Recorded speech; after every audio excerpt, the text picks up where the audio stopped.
Монофазни гранулатори КЛ-120 и КЛ-140 пристигат с 3 кВт електродвигатели на 1400 оборота.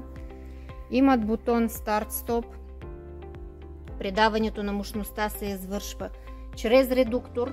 Модела КЛ-120 пристига с матрица 120 мм, 4 мм отворчета, 2 притискащи ролки. Модела КЛ-140 идва с матрица 140 мм с 4 мм отвори, 2 притискащи ролки. По-малкият модел произвежда до 80 кг на час, по-големият 110 кг на час. Доставяме ги в едни здрави дървени съндъци. Извършваме доставка за цялата България.